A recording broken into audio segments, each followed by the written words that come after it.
Holy shit balls. Boy, you ain't a kidding. That was torturous. God.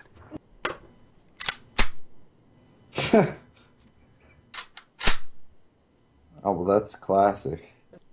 My name is Charlie McGrath. I am the founder of wideawakenews.com, and I am joined by my buddy Eric Lovely. And him and I were having some discussions today about a recent commentary video that had to do with truth being the truth. You know, Bernie, I almost want to say Barry Sanders, the football player. Bernie Sanders was on the Democratic debates in Las Vegas yesterday, and is the only candidate that I've seen so far. Now, this isn't an endorsement for anybody. I don't trust this system at all, at any level. However, just like folks were saying back in 2008, 2007, when Ron Paul was gaining more and more notoriety because of his utterances of the truth, so too is a lot of what Bernie Sanders has to say. Namely, you know, when asked, the number one problem that he sees is financial special interests dominance over our political system, and I could not believe. Yeah, I could believe it. You know, this community is this Eric Lovely, this independent media community. Let me call it what it is, because as you commented today, you don't pull any punches, and I think you can tell since I've taken my little break and came back. I mean, I absolutely am. I am completely not trying to solicit anything from anybody, and I could care less if the truth is something that's going to cause you to fall out of your chair. And the fact of the matter is, I talked about Sanders last night in the fact that he talked of the banking interest dominating politics and said he was right on the money. He's 100% correct. And you would think that I walked into somebody's house, kicked them over, grabbed their guns right out of their gun safe, and I am a absolute idiot. I'm out of my mind for even putting Bernie Sanders and being right in the same sentence. And it made me sick, Eric Lovely. It made me sick because this community, this independent media community, is no different than the rest of the sheeple. They're sheeple, right? If you are so naive and you are so obtuse that you are going to pick one thing, and if that person says something that isn't in line with your one thing, and you're going to dismiss everything that comes out of that person's mouth, then you deserve the tyrannical state of our nation right now. You deserve it. And that's what resonated today with me, Eric Lovely. You saw the video. Anything you wanted to highlight from that video, or any of the responses from it? I think you's a terror-loving terrorist. Yeah, obviously. I'm a. No, I mean, well, it's completely true. You see, the problem is that once we start talking about it, let's break this down for a moment. You know, if you want to have a conversation, the people within either community, doesn't matter what community you're in, okay, they have tidbits and nuggets of truth. But the question starts to arise that me and a group of other people have actually pondered, and we have come up with the reason why an Alex Jones can exist, the reason why the peddlers can exist, is because the actual mentality is no different from one side of the coin to the other. The reason why control the opposition can exist is because the mentality and the thought processes never change. They group you, they categorize you, they choose their idols, they choose their pole bearers, their flag men, they'll march behind them blindly. You know, people, Alex Jones followers will vote for Alex Jones as diehard as a Democrat will vote for a Democrat, as diehard as a Republican will vote for a Republican. It doesn't matter how wrong the individual may be or what their money motivation may be or whatever. It doesn't matter. You see, It's the actual dialectic of logic that is being lost. There's no spherical analysis where you look at something from random rotating points of view like you do. That's why when you do spherical analysis, the thing you're analyzing is in the center, and you're looking at it from every angle possible in that sphere around it and every possible approach from it, and you end up understanding, well, Bernie Sanders' solutions may not be your solutions. And Right. you never said run out and vote for Bernie Sanders. You never said that. Nope. You simply said the man pointed out exactly what was wrong. And it is. You have people peeling. Well, let's talk about the reality. You have people peeling off, what is it, 0.25% or whatever they're loaning, the banks are loaning. The banks get a loan at 0%. The banks loan it back to the Federal Reserve. The Federal Reserve pays them on, X amount of percentage on the money that it created and loaned to the bank in the first place that the bank loaned back to them. So you have this money being siphoned off every single day from the market, and it's being put into, well, we could speculate forever. And these are Let's just call them, the 0.0001% that dominates our government and dominates global events. Well, what's funny it truly is funny because these individuals are peeling off all these dollar bills. Then they take these dollar bills and instantaneously vaporize them into something, some type of commodity, some type of limited resource that they can lay their hands on, that they stockpile, and that if they, of course, these people would just buy whole oil fields, that Sure. they're already the stockpile's already sitting there. But this is what they do, and they extinguish dollars back into the system, thereby extracting the profit. You see, they put the dollars back into the system as immediately as possible and extract their percentage profit right off the top. And let's be honest, the whole entire system doesn't matter who you are. What percentage of the population now? I think the polls around 52% of the population receive government assistance. Or okay, Yeah. so if you calculate it all out, here's the reality that the federal government takes money from those that produce to the tune of $2.2 trillion and hands it out to the public citizen to buy their vote. That's right. That's exactly right. And there's not a damn bit of difference if that person is wearing a blue corsage or a red corsage. And that is Hell no. yeah. And that's the infuriating thing, the aspect of it to me, Eric, is, 4 years ago, if you'd have talked to, I'm sure you and I did talk about Bernie Sanders at some point because his views were overlapping with Ron Paul's, and it had everything to do with fascism. This corruption between special interest and government, and he was not so shunned in the independent media or the truth movement or the freedom movement, whatever you want to call it. But now it's really funny. And one thing that's become crystal clear to me after taking a few months off and watching these sites and watching these pitchmen for a lot of these independent outlets from small to large, coming back into it, starting the conversation again about with what's truthful. Let's just start there.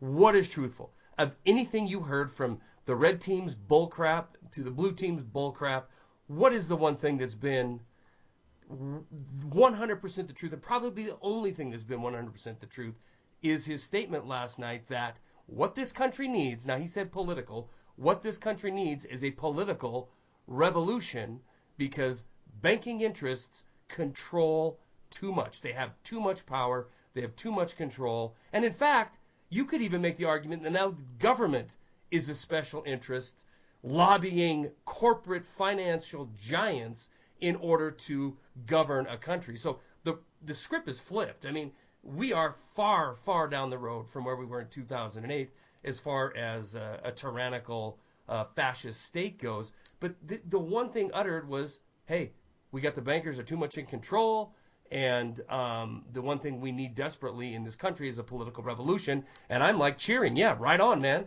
That's exactly what we need. We need a political revolution because everything else is going to follow after that. And even with Craig, as you mentioned earlier today, you listened to some of our stuff that we did on guns and politics.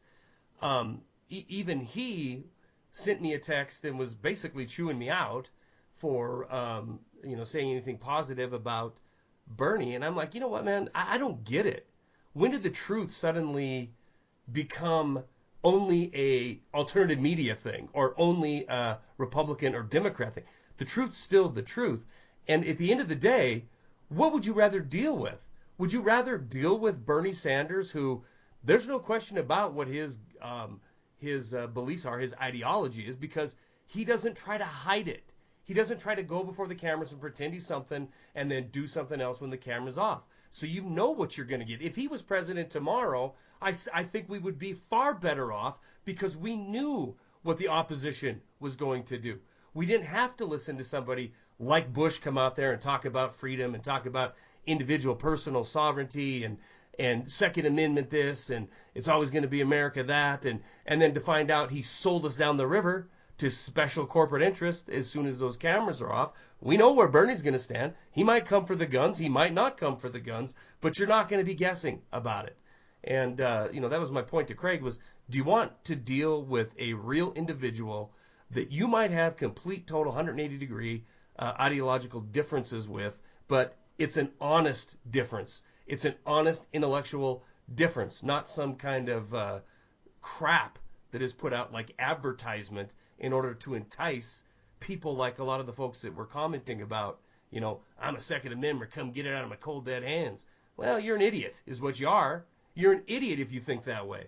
And we'll get into that in a little bit too, because I did want to cover, Eric Lovely, for those of you who've not heard him for a while or don't know him, knows the Constitution better than anybody I know. Honest to goodness, better than anybody I personally know. If I had a constitutional question, I would ask Eric. And for you, anybody, to be sitting around, holding their rifle and just waiting for, the UN troops to come kicking through your door to take it from you, and almost having some kind of an erotic fantasy over it, you're an idiot. You're a flipping idiot. I mean, look, open the Constitution, right? Open the Bill of Rights. Tell me which one of them is the most important, because you're focusing on something that is still in place, right? The Second Amendment, for how tattered it may be and all the attacks launched against it, it is still in place. The only other amendment in the Constitution is maybe the Third Amendment that is more intact than the Second Amendment as our forefathers had intended. But everything else in that Bill of Rights has been gutted. Yet I got pinheads telling me I would never vote for Bernie Sanders because he's anti-gun. Who gives a crap? You know what? Bernie Sanders can't take your gun. Bernie Sanders can't give you the right to carry a gun. The NRA can't give you the right to carry and right to bear arms. They are not the Second Amendment. The Second Amendment is the Second Amendment. So to sit around and pine over something that's still in place and think that, oh my God, if I put on blinders and just focus on my AK-47, then everything's going to be all right. You are wasting your energy. You might as well just tune into football, leave this stuff to the big boys, and go on about your business because you are ill-informed. Your Constitution is destroyed. It is absolutely destroyed. The First Amendment, the Fourth Amendment, on down the line. We can go through them if you want to, Eric. It's been eradicated. And you're sitting here worried about what may happen to the Constitution? Forget about it. You are ill-informed, and you are a weakness in this community. You are the stereotype that makes this community look like idiots because you're not informed, Eric. Well, let's go ahead and speak to that individual, and then we'll move on to what I'm actually doing here, and hopefully it'll put it into some perspective. Let's do that, let's do exactly that, what you want to do there. But let me state, I'm not directing this at any one. I mean, there was multiple comments. No, we're talking to a type of individual. Yeah, a type of individual that has permeated the truth movement and turned it into crap. Go ahead. Well, I'm going to punch you right in the cyber nards, and I'll go ahead and tell you that here's the reality. Every single right within the book within the Bill of Rights has been eviscerated. The Second Amendment is probably, it still exists in some very crippled, very abused, very non-freedom, non-constitutional, non-American way. Okay. And I'll explain that to you we'll go back in time.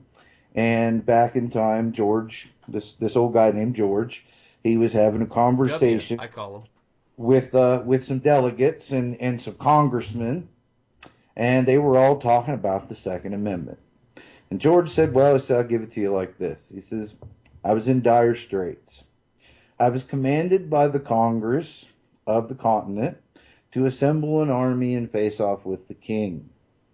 I had many men, many arms and soldiers that would be volunteering to lay down their life for this cause.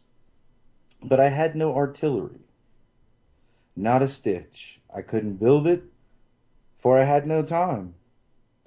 So I jumped on my horse and I rode for a half a day to my old friend, a farmer, a whiskey maker up in the hills. Taught me a lot of what I know. I sat down and spoke to him. He was a militia commander, commanded a 7-piece artillery unit with 14 artillery pieces in reserve. He had bought and paid for every one. We, as a government, had no artillery, so I convinced them to join our cause and fight for freedom. I also procured leasing the other armaments that were not being used by his men for the cause.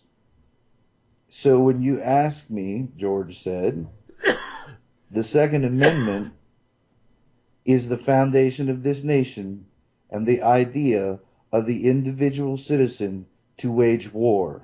It is not for sport nor leisure, gentlemen.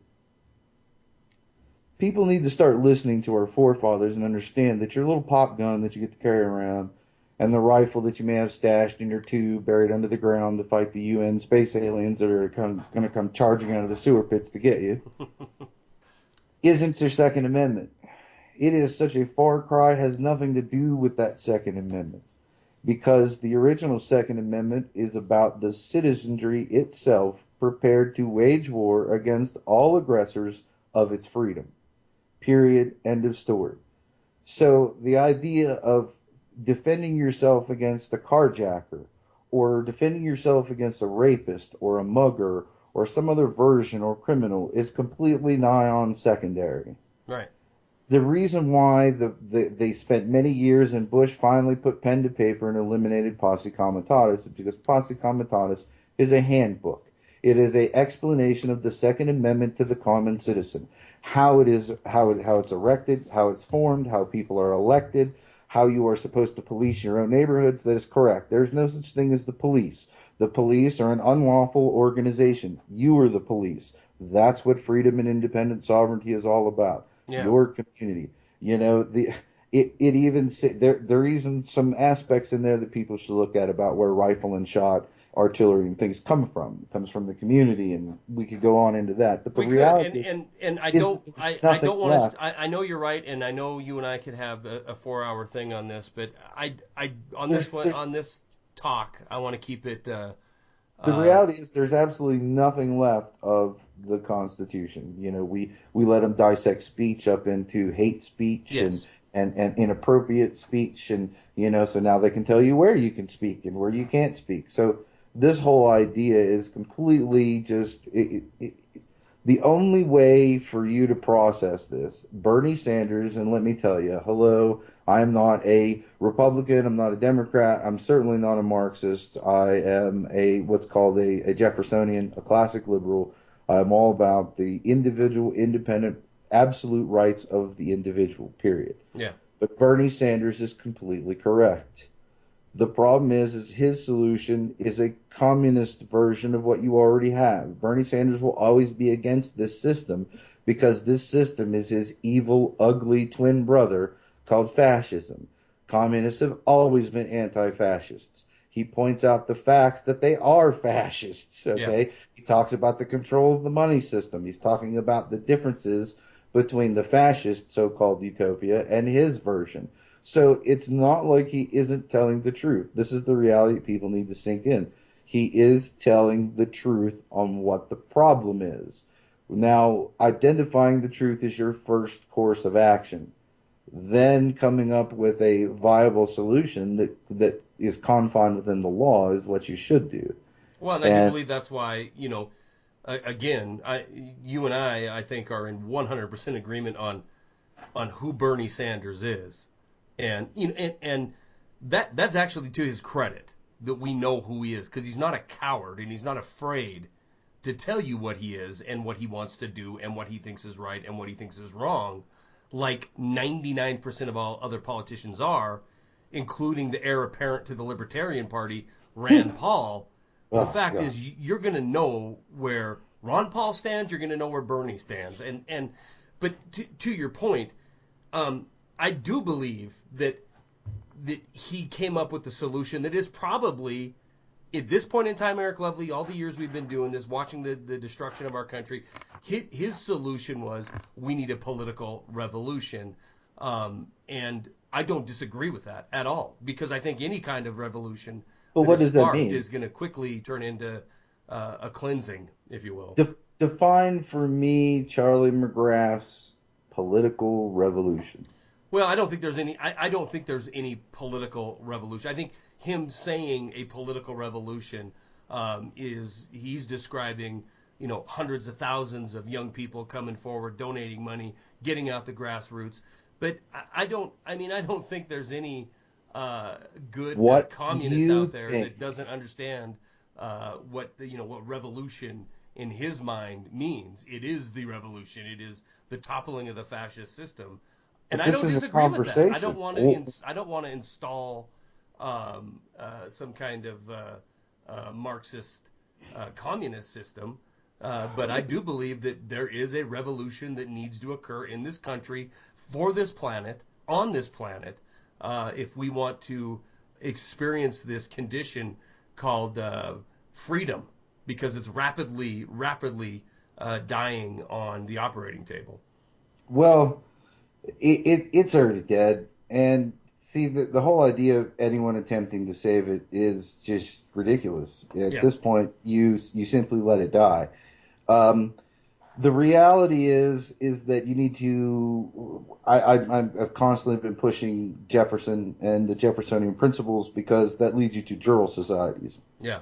And jural societies are how you on the ground. You see, Bernie Sanders, I'll say it once again, he is completely correct in what should take place. His version of it is the problem. Sure. There has to be a political revolution. Now, if you look at Jeffersonian principles, you have to understand that political revolution doesn't start within the beast. It starts exterior. It is a revolution of thinking. It is a changing of ideology. In other words, what I have is broken, and we are going to do something differently. So when you look at what you're looking at, you can't vote change. You can't protest change. You can't spend dollars in change. Eric. This is all Eric. ridiculousness. This is more gaming, more mental debauchery. Yeah. Is what you really boil down to. What you need to do is seize your local offices as far as the sheriff. You need to physically, you see, when people talk about me, oh, well, you want to incite violence. No, inciting violence is me going down to the police station, slapping a bunch of cops around, shooting up the building or something of that nature. Now, if me and 25 armed gentlemen go down and issue a writ of closure, cease, and desistment under the natural common law to the local courthouse, okay, because it is a seizure ship vessel in maritime action on the land, which is against the law. I don't give a damn about the legal system. See, that's what we need to do. Completely forget legal. Legal makes absolutely no sense. It is retarded. It does not apply to you. It applies to corporate figment entities that have no control, that have no self-thought, that have no direction, no hope, no desire, nothing. They are a fiction. Therefore, they must be controlled nuts and bolts from top to bottom. Stop being a fiction. Yeah. Look at the society and the world and the way it is, and say, okay, there are three ways to break the law. To harm an individual directly, some physical bodily harm. You broke their arm, chopped their arm off, killed them, something. You answer for that because that's a crime. If you sign a contract, promissory notes to individuals, you create fraud within the contract and it can be proven that is a crime. If you invade someone's private property and damage it or harm it in any way, that is a crime. Those are the only three ways to commit crime under the Constitution. No more of this nonviolent crap, whatever. But the reality is the legal system must go. It is not your system. It is a British law system. Every lawyer is a bar member. It's just simply time for you to look at the jural system and take power yourself and simply say no. Granted, let me explain that will beget violence. Yes. Because the beast that you're telling no to is going to bite. It will not be you. You will show up in force. You see, this is the whole entire thing. Law and power of law comes from the people who have the nuts, the wherewithal, the backbone, the moral fiber to enforce the law. If you and your community do not have the capability of enforcing your law upon your public officials, you are doomed. That is the reality of the world as it is. And as you see the TSIP, TSIP, the TTP, the TTIP, as you see these things starting to unfold in the next few days, you better get the grips with yourself. No, Eric, no. No, but here's the thing, and there's more of these to come since you and I are collaborating again here, and I know your knowledge on the jural system is very deep and very much a time-consuming thing to talk about, and so we, for those of you who are titillated a little bit by what Eric's talking about there. We definitely will be covering that for people who are interested in the future. But on this call, on this conversation, my focus right now, I know I'm thinking very much short term here, but it is the notion that that we are somehow sellouts if we open our ears and listen to thought. And that terrifies me far more than Obama allegedly going to go after guns, or making a speech talking about we need to attack the NRA, like somehow the NRA is the Constitution, or listening to these guys up on the stage last night talking about their number one greatest achievement in creating an enemy was having the NRA hate them. It's a dog and pony show, and what scares me, Eric, what keeps me awake at night, which has me shaking my head over this some of the comments in this community, right? It isn't some wacko out in California or in Seattle that is so dead set against guns that they think that nobody ever should have any. Other than the authorities that have no problem using them against a defenseless, weak citizenry. It doesn't, that is one thing to have that kind of dogmatic, absolutely tunnel vision on a topic. But it is just as dangerous when we have people that are supposed to be in the freedom movement, in the truth movement, who are willing to just shut it all down, shut down their critical thinking, because they hear somebody talking about something that upsets them. Look, as Eric and I have been talking tonight, Bernie Sanders, he has said a lot of things that are dead on, right on the money. And I accept the truth for what it is, the truth. Now, I don't agree with Eric on everything, but am I going to hang up on him because he treads on some ground that I think that he's wrong on? Well, that would make me an idiot. And if he did the same thing to me, that would make him an idiot, because that means he's closed-minded, living in his own world, and he's never going to go anywhere but around in circles. And if you are hanging around with people that do nothing but agree with you, or do nothing but prop up your own propaganda, well, you better be careful, because it's probably a joint terrorism task force that is trying to get you to agree to commit some kind of egregious crime so they can thump you, or some politician lying to you so that he can steal your future. That is the only way you're ever in lockstep. Either that, or you're a dumbed-down automaton that can't think for themselves. So the thing I wanted to talk to you about tonight, Eric, and the thing that I wanted your opinion on is this community, this truth movement, this freedom movement, this awakening, um, have I put hope into something over the last several years that is just an absolute utter waste of time? Because it sure seems to me, especially over this latter part of the Obama administration, that this community, and I blame a lot of it on charlatans out there that are galvanizing people to be dogmatic in their thinking, primarily so they can sell them crap. But is it lost? Is it over? Is it doomed? I mean, is there a format? Is there a place? Is there a sounding board other than groups like the one you belong to that are willing to sit and listen and be critical and look at this community and say, you know what, everything we're doing here isn't right, and look at what people like Bernie Sanders has to say and think, you know, and take what the truth is and accept it for what it is, the truth, or are we just all turned into sheeple? Because that's what you are.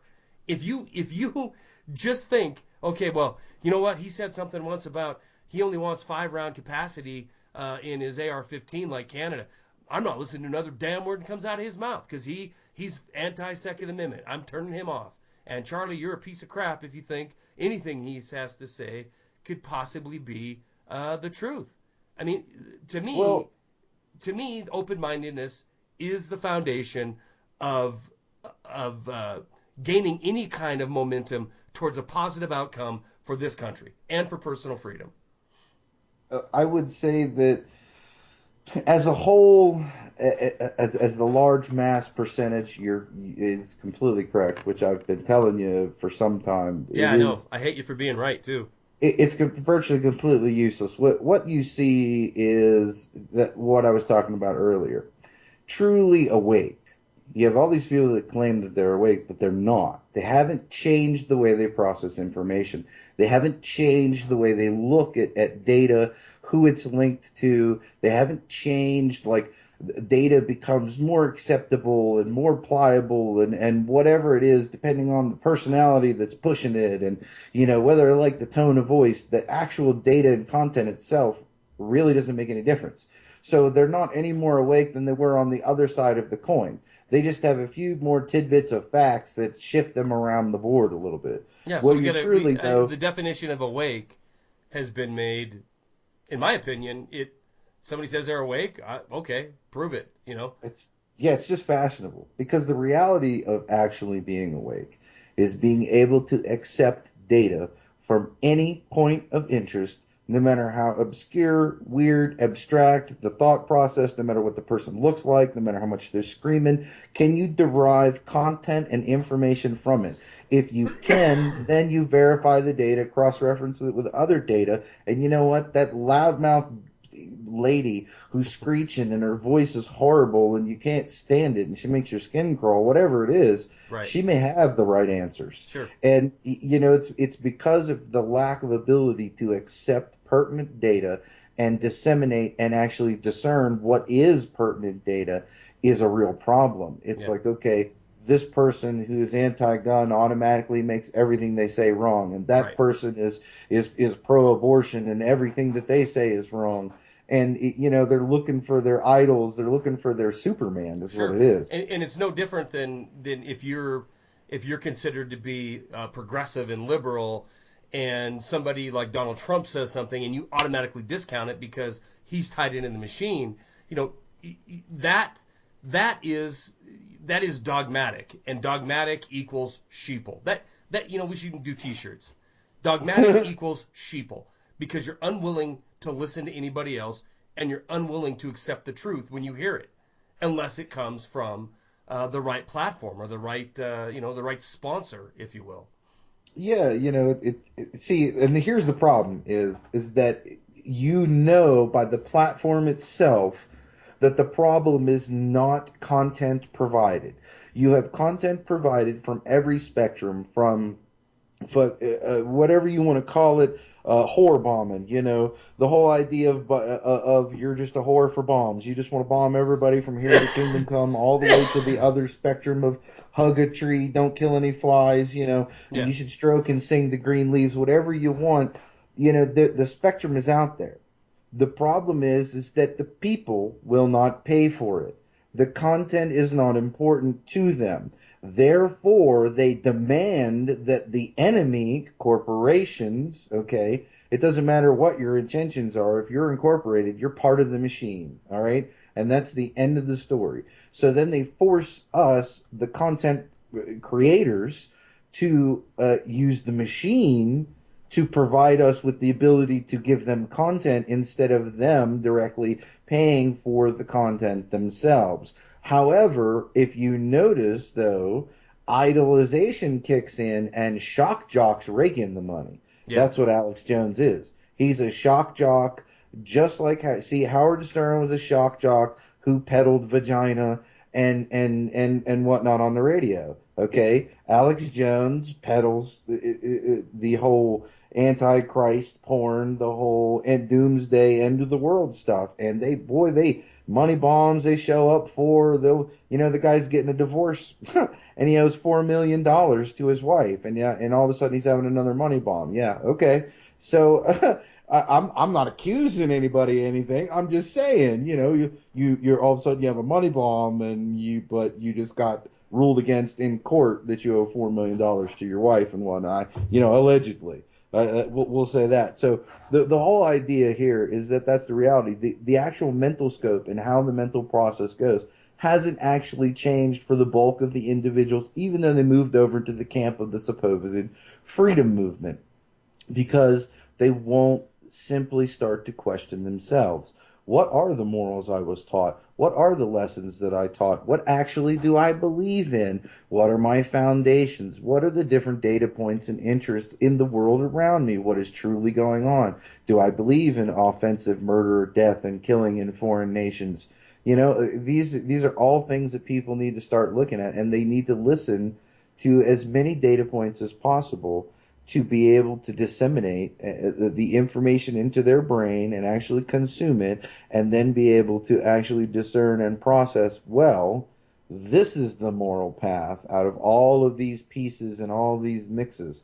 And no one individual is going to take part in that. That is the reason why the hope and the dream of finding some superhero leader who meets all of everyone's demands on the face of the planet and can beat up every bad guy that's ever existed. I mean, it's La La Land. It is La La Land, and it's, one good example of how things change and how they stay exactly the same, and how human nature is unfortunately, in the times of Jefferson, it wasn't the case. I mean, it was Thomas Jefferson would have absolutely promoted individual thought and verifying facts and being your own person.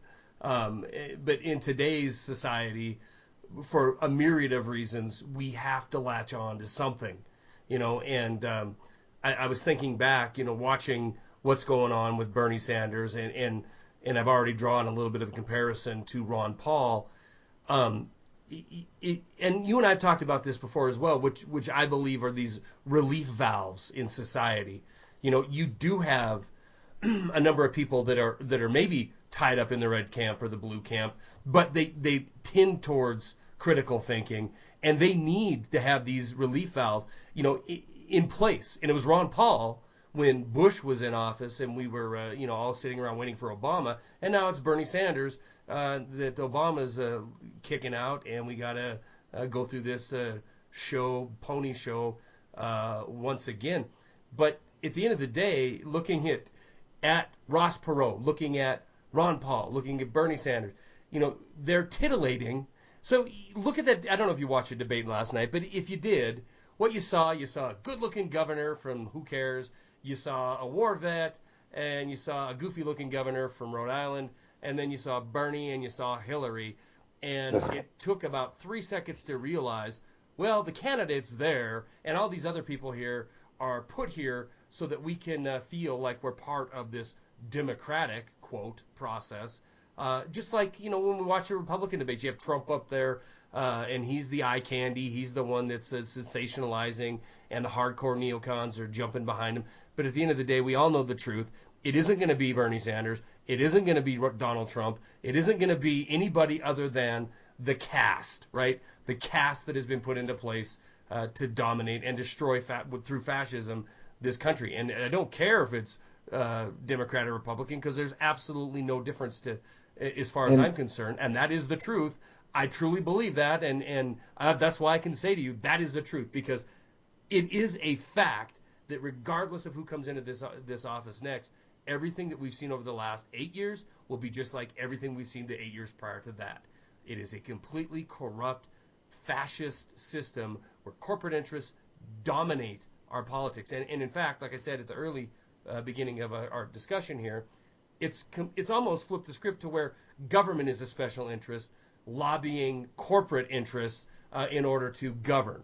And if we think for one second that by idolizing somebody because they look good on a camera or they say something witty on a stage, understand that these actors, these 300, 400, 500 people that they drag out every election cycle and put before cameras so we can vote for them for Congress or for the Senate or for the House or for one of these major positions, they're always the same people. In a nation of 320 million, we get this little lot that we're supposed to believe equals representative government.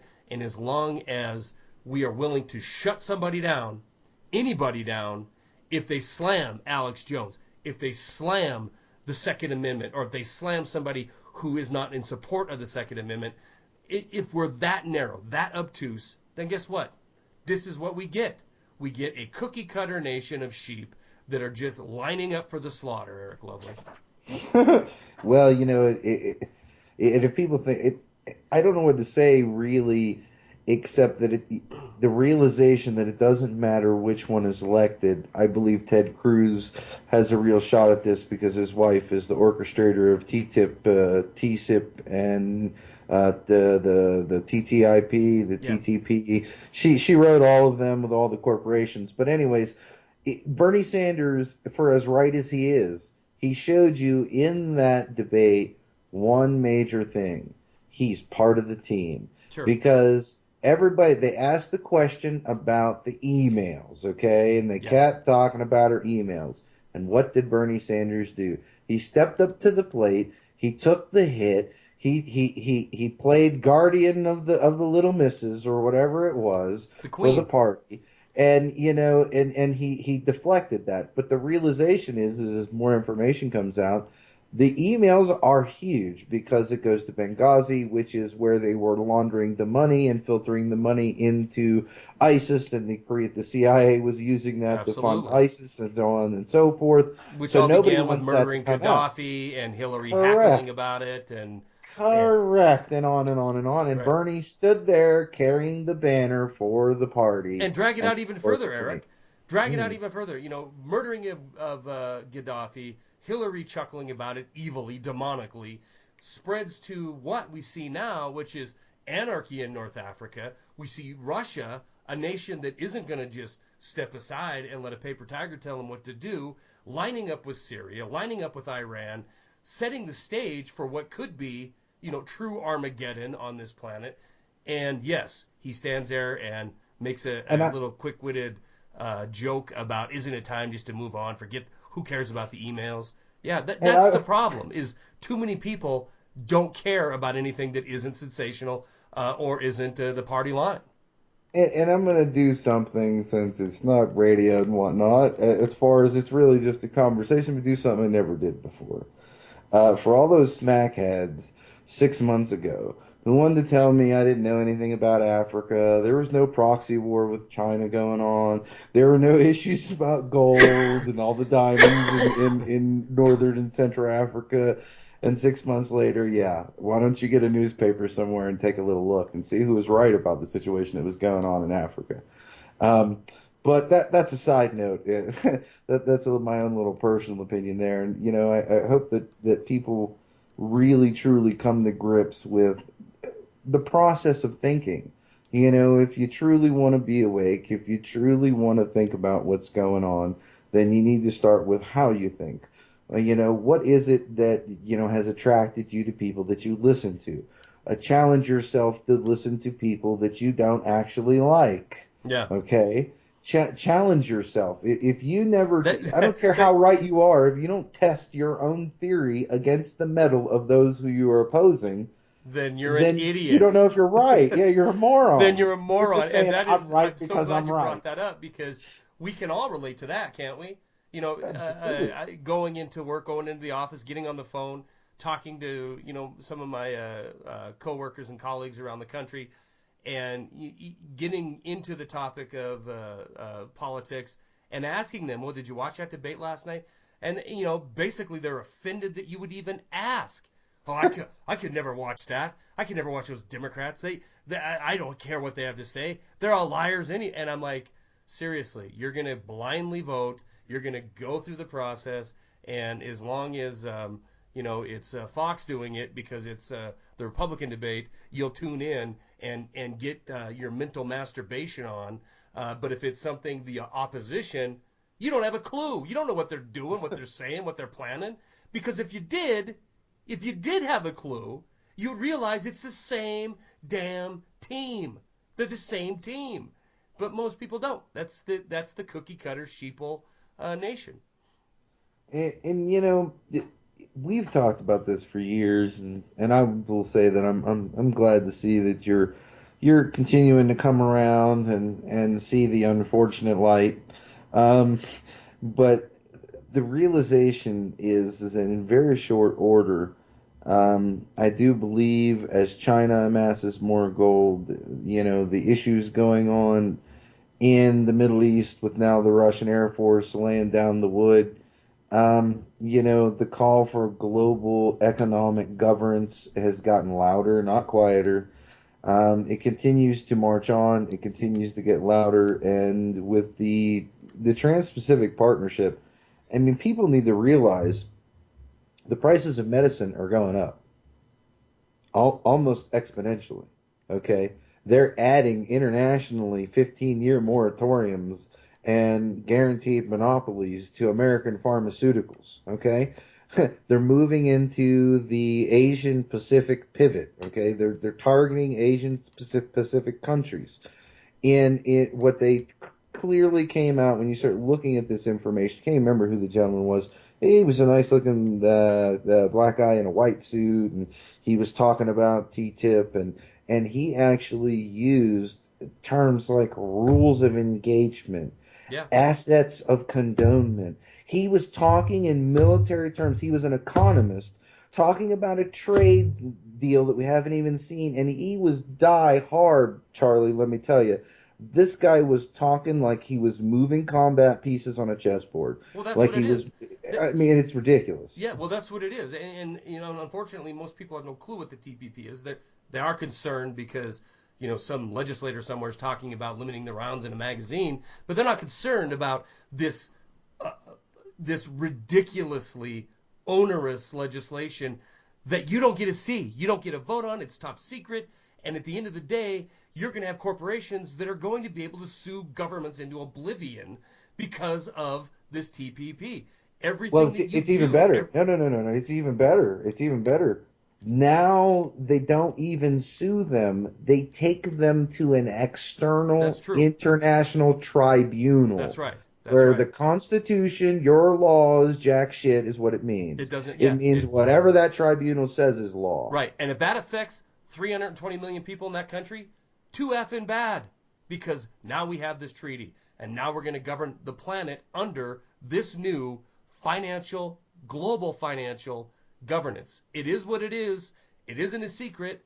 It hasn't been hidden. It's been brought to us time and time again, especially since 2008, that this has to happen and this will occur. And it'll be better for the planet when it does. This is the plan.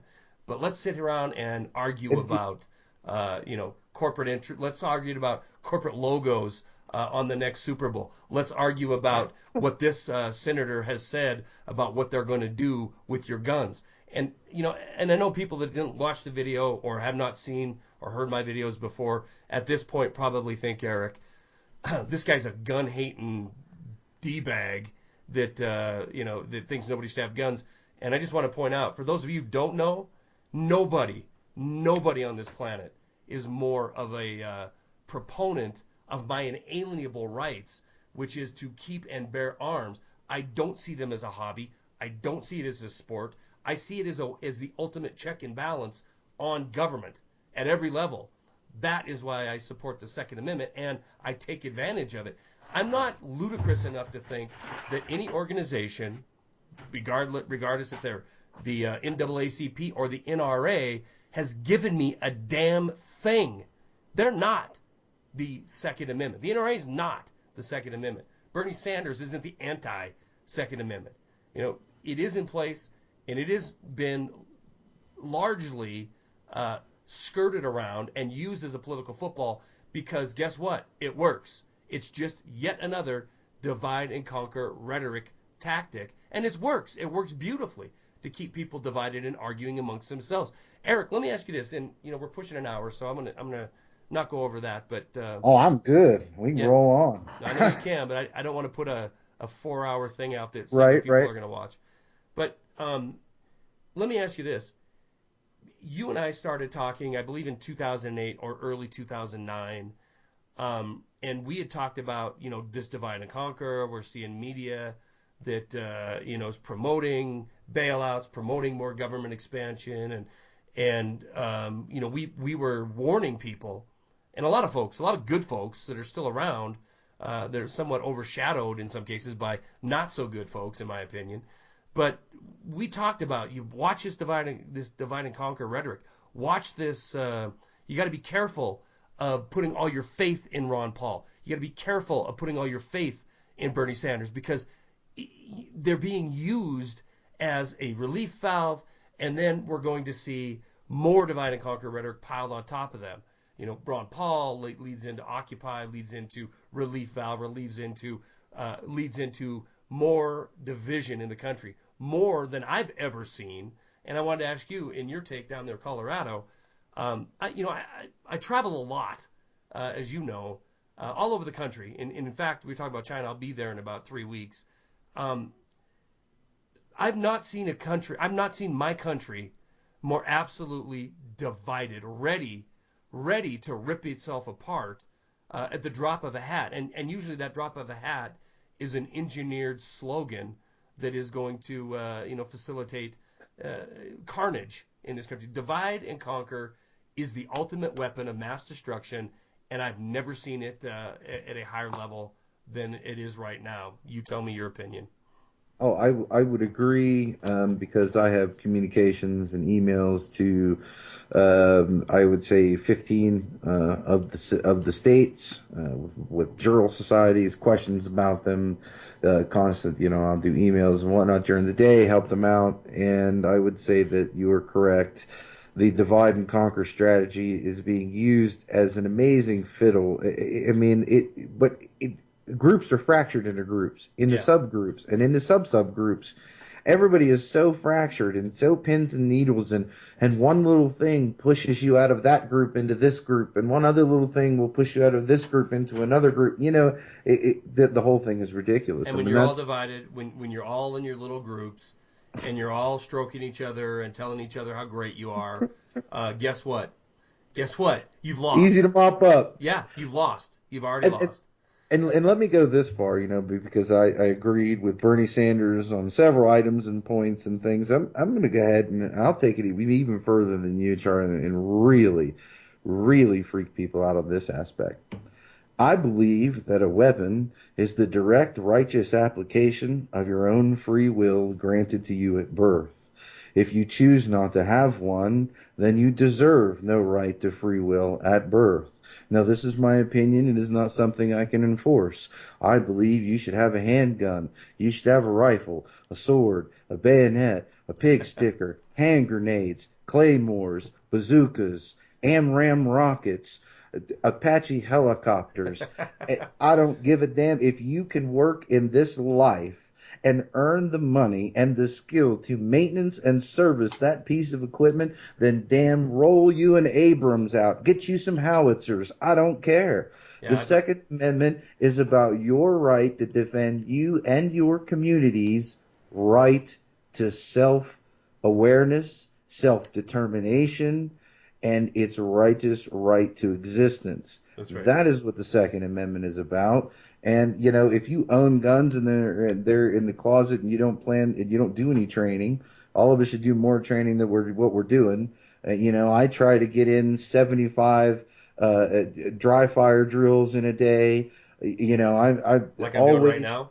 yeah. If you can't afford ammunition, then train however you can. There are videos on how to train without ammunition. If you're so poor and all you got is 500 rounds stocked up in there and it's sitting in the closet and you have it for all you have is a handgun. Well, then you work that handgun, you dry fire it, you practice draw, deployment, concealment, movement, cutting the pie, you do everything you have to. And when you can afford a box of rounds, then actually go out and put some rounds down range. And before we go, I did want to make it quick. We need to do a video about the segment where you guys were talking about applicable weapons Yeah.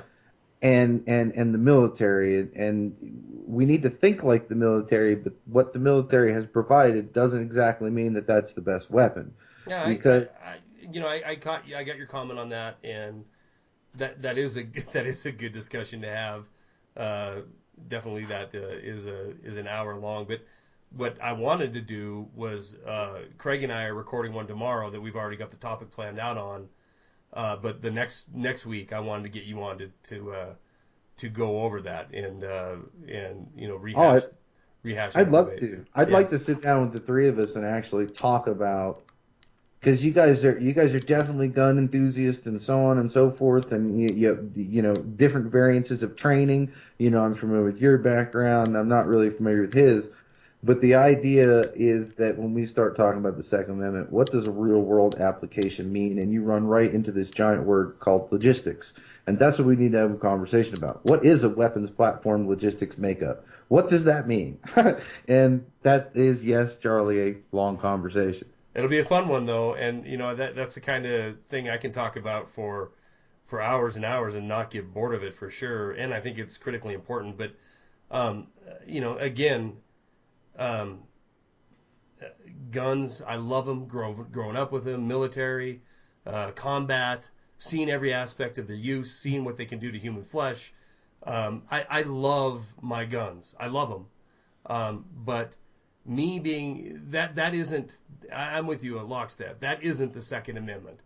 The Second Amendment isn't about how many can I get and what kind can I get, and that isn't what it's about. It's about you having self-determination.